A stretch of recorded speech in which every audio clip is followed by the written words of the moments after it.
Olá, pessoal, sejam todos bem-vindos a mais um vídeo aqui do canal Renda Brasil. Quem está falando com vocês é a Paula e eu espero que cada um de vocês esteja muito bem. Eu estou bem, graças a Deus, com saúde e eu espero que cada um esteja também com saúde, né? O resto a gente corre atrás. Hoje eu tenho informações importantes a você, idoso que tem mais de 60 anos e que desconhece alguns dos seus direitos. Então fica comigo até o final desse vídeo, que eu tenho certeza que são informações importantes a você. E você que está aqui no canal pela primeira vez e ainda não é inscrito, eu já te convido também a se inscrever no canal, ativa o sininho das notificações para o YouTube te notificar aí no seu celular toda vez que eu publicar um vídeo novo aqui no Renda Brasil, tá certo? E se eu já puder contar com o seu like também, eu vou entender que você está gostando do vídeo, que você vem gostando do canal, dos conteúdos que eu trago e vou trazer mais vídeos assim a você.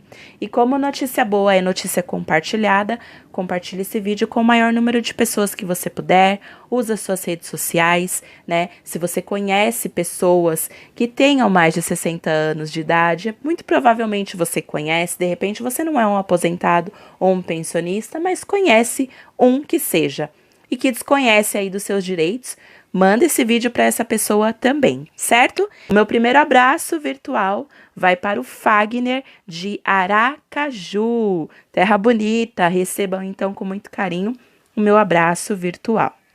E hoje eu vou falar com vocês a respeito do direito dos idosos no Brasil, né? O que está valendo, o que não está mais valendo, tá? Então, se você tem mais de 60 anos, tem 60 anos ou mais e você não conhece os seus direitos, fica comigo até o final desse vídeo que eu vou falar um pouquinho mais a respeito a você. E vamos começar então pelo Estatuto do Idoso, tá? Bom, no Brasil, a maior conquista dos idosos foi a promulgação da Lei 10.743 de 2003, conhecida como Estatuto do Idoso. Essa lei, ela regula os principais os direitos dos idosos, os deveres da sociedade, da família e do poder público. E a primeira coisa que nós devemos saber é, afinal, né? Quem é idoso para o Estatuto do Idoso? Então vamos lá.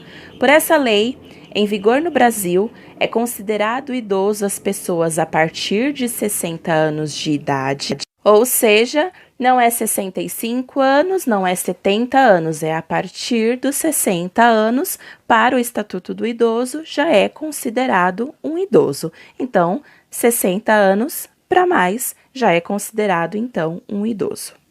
Vamos, então, ao primeiro benefício ali, né? Ao primeiro direito que o idoso tem, que é a isenção do IPTU. Os desdobramentos do Estatuto do Idoso, da Lei Federal número 10.741/2003, vem garantindo algumas isenções tributárias, tais como do Imposto Territorial Urbano, que é o IPTU.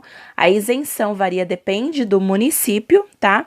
E a norma vale para pessoas com idade acima de 60 anos, proprietárias de um só imóvel, certo? Aposentadas e com renda de até 2 salários mínimos. Bom, algumas cidades do Brasil já possuem a isenção, como a capital paulista, Sena Madureira, no Acre, Petrópolis, no Rio de Janeiro e o Distrito Federal. Em Belo Horizonte, Minas Gerais, tramita ali o projeto de lei que concede isenção fiscal do Imposto Predial e Territorial Urbano, IPTU, a imóvel exclusivamente residencial com valor máximo de 300 mil pertencentes a pessoas acima de 60 anos. E para saber se você tem direito, né, ao benefício ali do IPTU, a isenção do IPTU, você precisa procurar na prefeitura da sua cidade se existe, então, uma lei que dê a você esse direito, certo? E o próximo tópico, então, é sobre a pensão alimentícia, tá? O dever, então, de pagar alimentos não é exclusivo dos pais.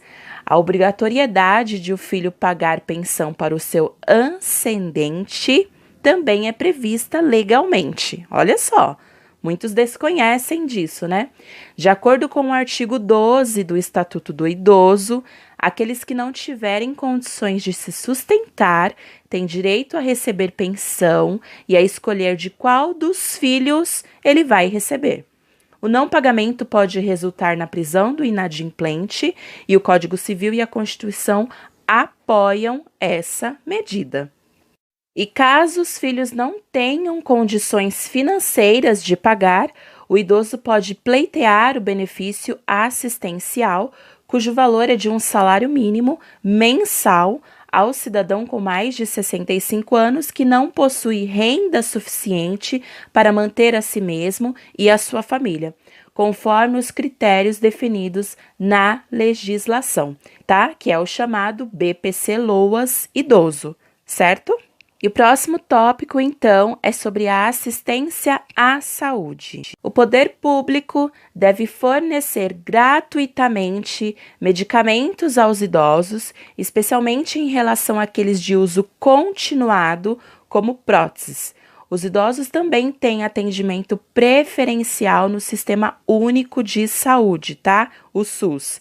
Isso tudo consta no Estatuto do Idoso.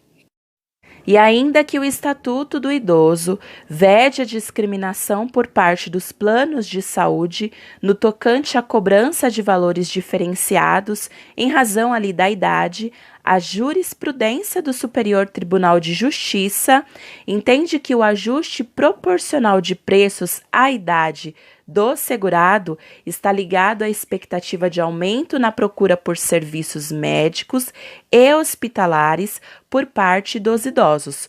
O que não pode se fazer, de acordo com a Corte, é tornar o valor da mensalidade tão elevado de modo a inviabilizar a aquisição do plano pelo idoso. Ou seja, há uma proteção aí, né, por parte do judiciário para que os planos de saúde não se tornem um valor impagável, certo? Vamos então ao próximo tópico, que são os medicamentos gratuitos. O artigo 15 do Estatuto do Idoso determina que cabe ao poder público fornecer aos idosos gratuitamente medicamentos, especialmente os de uso continuado, assim como as próteses, órteses e outros recursos relativos ao tratamento, habilitação ou reabilitação da sua saúde. E para ter acesso aos medicamentos do programa Farmácia Popular, tanto na rede própria quanto nas farmácias privadas conveniadas ao programa, segundo o Ministério da Saúde, é preciso apenas apresentar um documento de identidade com foto, CPF e receita médica dentro do prazo de validade. E o próximo tópico, então, é sobre justiça. Os idosos também têm prioridade na tramitação de processos judiciais, nos quais figure como parte ou interveniente para conseguir o benefício. É preciso fazer prova da idade e requerê-lo junto à autoridade judiciária competente. E em caso de morte, a prioridade se estende então ao cônjuge ou companheiro, também com mais de 60 anos de idade. E o próximo tópico, então, é o transporte público. A gratuidade é assegurada pelo Estatuto do Idoso, mas há particularidades quanto à extensão do benefício nas legislações municipais. Assim, a idade mínima para entrar sem pagar pode variar entre 60 e 65 anos. Isso porque o Estatuto estabelece a obrigatoriedade só a partir dos 65 anos e deixa a critério das administrações a decisão sobre incluir ou não os maiores de 60 anos. Vagas exclusivas. Bom, de acordo com a legislação, 5% das vagas nos estacionamentos públicos e privados devem ser exclusivas a pessoas maiores de 60 anos de idade, sinalizadas e posicionadas de forma a garantir uma maior comodidade. Atendimento preferencial. Bom, vamos lá. Segundo o Estatuto, é garantido ao idoso atendimento preferencial e individualizado junto aos órgãos públicos e privados prestadores de serviço à população. Este direito é também assegurado pela Lei 10.048/00 e pelo Decreto 5.296/04, que a regulamentou. Idosos com 80 anos ou mais possuem prioridade especial. Ele assegura as pessoas idosas serem atendidas antes de qualquer outra, depois de concluído o atendimento que estiver em andamento em estabelecimentos como hospitais, clínicas, supermercados, cinemas e teatros, dentre tantos outros. E no caso dos serviços de emergência de saúde, a prioridade de atendimento ficará condicionada à avaliação médica em face da gravidade dos casos a atender. O artigo 16 do Estatuto assegura o direito a acompanhante, a quem deverá ser garantida condições adequadas para sua permanência no local em tempo integral. E o próximo benefício tópico, é a meia entrada. O Estatuto estabelece que maiores de 60 anos de idade têm pelo menos 50% de desconto no pagamento de atividades culturais, de lazer, artísticas e esportivas. As regras variam em cada município, mas, em geral, só é preciso apresentar o documento de identidade. E agora um tópico muito importante, que é o trabalho na terceira idade. É proibida a discriminação e a fixação de limite máximo de idade na contratação de empregados, sendo passível de punição quem o fizer, inclusive para concursos, ressalvados ali no caso, em que a natureza do cargo o exigir. O primeiro critério de desempate em concurso público será a idade, dando-se preferência ao de idade mais elevada. O Estatuto determina que o poder público criará e estimulará programas de profissionalização especializada para idosos, preparação dos trabalhadores para aposentadoria e o estímulo às empresas privadas para a admissão de idosos ao trabalho. O próximo tópico é sobre o abandono. Abandonar o idoso em hospitais, casas de saúde, entidades de longa permanência ou congêneres, ou não prover suas necessidades básicas, conforme o artigo 98 do Estatuto do Idoso, gera uma pena de detenção de 6 meses a 3 anos e multa. Pena de detenção de 2 meses a 1 ano e multa para quem expuser a perigo a integridade e a saúde física ou psíquica do idoso, submetendo-o a condições desumanas ou degradantes. Fica então sujeito à mesma pena quem privar o idoso de alimentos e cuidados indispensáveis ou quando sujeitá-lo a um trabalho excessivo ou inadequado. A pena pode ser aumentada de 1 a 4 anos se houver lesão corporal de natureza grave e reclusão de 4 a 12 anos se o fato ali resultou em morte. Para fins penais, em que consiste então o abandono da pessoa idosa?